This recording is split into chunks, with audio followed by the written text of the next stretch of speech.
여러분 안녕하세요. 반갑습니다. 제가 잠시 기도하고 오늘도 성경 시간을 시작하겠습니다. 하나님, 이 시간 함께 해주시고 특별히 세상 역사를 주관하시는 하나님에 대하여 조금 더 알아갈 수 있도록 도와주세요. 예수님 이름으로 기도합니다. 아멘. 네, 지난 시간 저희가 다니엘 2장과 7장을 통해서 이 마지막 시대의 역사가 어떻게 진행될 것인지 살펴보았습니다. 다 그림 기억하시죠? 네. 한 신상을 느부갓네살이 꾸었던 금신상, 금, 은, 동, 철, 그리고 얼마는 진흙, 얼마는 철. 마지막에 뭐가 날아왔죠? 네. 하나님 나라, 돌나라가 와서 그 세상 역사의 마지막을 장식하는 장면. 그리고 다니엘 7장에는 사자들, 동물들이 나왔습니다. 사자, 곰, 한쪽 곰이 이렇게 됐었죠. 곰, 그리고 표범, 그리고 무서운 짐승, 마지막에는 10뿔로 나뉘었다가 그 10뿔 중에 아주 작은 뿔, 눈과 입을 가진 뿔에 대해서 이야기를 드렸습니다. 특별히 이 뿔이 어떤 나라인지 설명을 드렸었습니다. 교황권이라고 말씀을 드렸는데요. 다시 이 부분을 조금 더 정리하고 마지막 부분을 덧붙여 보도록 하겠습니다. 아주 중요한 부분이거든요. 역사적으로 일어났던 일들이기 때문에 여러분이 한번 자세히 듣고 나중에 세계사 시간 혹은 인터넷 검색을 통해서 찾아보시면 더 좋겠다는 생각이 들어집니다. 먼저 이 네 번째 짐승 후에 나오는 이 5가지의 특징들에 대해서 설명을 해 주었는데요. 첫 번째는 네 번째 짐승, 곧 무서운 짐승이었던 로마 나라 다음에 나온다라고 설명을 들었습니다. 실제로 로마 나라 이후에 등장한 나라가 이 교황권이었고요. 로마 나라가 멸망한 뒤 AD 476년에 멸망한 뒤 그 세력의 그 힘을 이어받아서 실제적 로마의 통치를 이뤘던 것이 로마 주교들, 로마 교황권이었습니다. 또한 두 번째로 10뿔 중에 3뿔을 뽑고 나왔습니다. 헤룰릴, 반달, 동고트인데요. 이 동고트가 AD 538년에 멸망되므로 실제적으로 로마 교황권이 세력을 그때 득세를 하게 되는 거죠. 또한 세 번째로 말로서 지극히 높으신 자를 대적한다 그랬습니다. 여기서 지극히 높으신 자는 하나님을 말씀합니다. 그 하나님을 무엇으로 대적했냐면 내가 마치 하늘의 신과 같다라는 것을 설명을 합니다. 실제로 그런 말들을 합니다. 어떻게 설명을 하냐면요.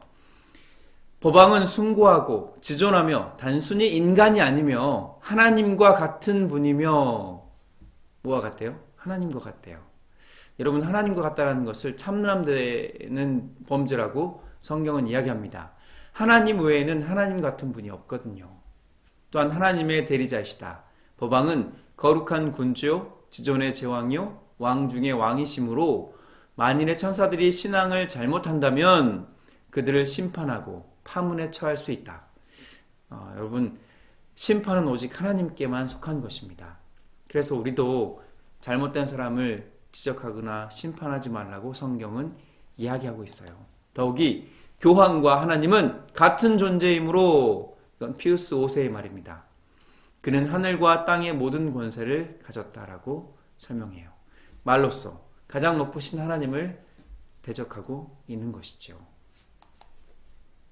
다음은 네 번째 내용인데요. 네 번째 작은 뿔의 특징은 성도들을 괴롭게 하는 기간이 1260년이라고 설명하고 있습니다. 한때와 두때와 반때라는 이 단어, 이단이라는 표현을 통해서 1260년에 대한 예언을 우리가 살펴보았었죠. 네, AD 538년부터 1798년까지 곧 프랑스 혁명이 일어난 10년 후 피우스 6세가 감옥에 갇힘으로 교황권의 역사가 끝나는 걸 우리가 보았습니다. 이 1260년 동안에는 수많은 기독교인들이 교황권으로부터 박해, 핍박을 받았습니다. 자, 이제 아주 중요한 5번째 내용인데요. 지난번까지 이 1번부터 4번까지 살펴봤다면 오늘은 이 5번을 주된 중점으로 한번 살펴보고자 합니다. 5번째 특징은 이러합니다. 이 5번째 특징은 때와 법을 변개코자 합니다. 이게 무슨 말일까요? 아주 중요한 말인데요. 여러분, 때, 즉 어떤 시간이 나와 있는 하나님의 법, 율법, 즉 계명인데요. 하나님의 계명 중에 시간이 등장하는 또 나와 있는 계명이 몇 번째 계명인지 여러분 한번 맞춰보시겠습니까? 여기 10계명이 있습니다. 10가지 계명 중에 때가 등장하는 하나님의 법, 시간, 날, 정답은 네 번째 계명입니다. 안식일이라는 7번째 날이라는 시간이 등장하는데요. 그것을 변경한다라고 설명합니다. 누가요? 어떤 나라가요? 네, 교황권이요. 중세시대의 천주교가 이런 일을 할 거라고 설명하고 있는 것이죠. 실제로 그렇습니다. 10계명, 즉 성경책에 나와 있는 계명은 이렇게 10가지인데요. 천주교에서 가르치는 성경은 이렇게 차이가 있는데요. 특별히 네 번째 계명, 안식일을 기억하여 거룩히 지키라 라는 계명을 세 번째 계명으로 바꿨습니다. 어떻게 해요? 주일을 지키고 라고 바뀌어요. 네, 7번째 날이 아니라 주중 첫째 날로 바꾼 것이죠. 천주교회는 왜 그리고 어떻게 이렇게 하나님의 계명을 때와 법을 변개 고쳤을까요? 한번 살펴보겠습니다. 피터 가이엘맨이라는 사람이 쓴 회심자를 위한 가톨릭 교립 문단서에는 이렇게 설명하고 있습니다. 문, 어느 날이 안식일입니까? 네, 어느 날이 안식일이냐고 묻는 거죠. 답, 토요일이 안식일이다. 언제가요? 토요일이 안식일이래요. 성경에는 그렇게 얘기하고 있다고 가톨릭도 얘기합니다. 그러면 문, 우리는 왜 토요일 대신 일요일에 예배드립니까? 미사합니까? 그랬더니 답을 이렇게 합니다. 가톨릭 교회가 라오디게아 종교회의에서 그 존엄성을 토요일에서 어디로? 일요일로 옮겼기 때문이라고 설명하는 것이죠. 여러분, 하나님의 법보다 사람의 말이 더, 사람들의 회의가 더 권위가 있다라고 스스로 증거하고 있는 거예요. 하나님의 말씀은 절대 변개 1.1획이라도 변경될 수 없다라고 성경 스스로가 얘기하고 있는데 중세 가톨릭은 그게 아니었나 봅니다. 다른 데도 나와 있습니다. 신부 서한집이라는 책인데요. 여기에서는 이렇게 설명합니다. 성경은 안식일을 거룩히 지키라고 말한다. 뭐라고요? 안식일을 거룩히 지키래요. 그러나 로마 가톨릭 교회는 말하기를 아니다.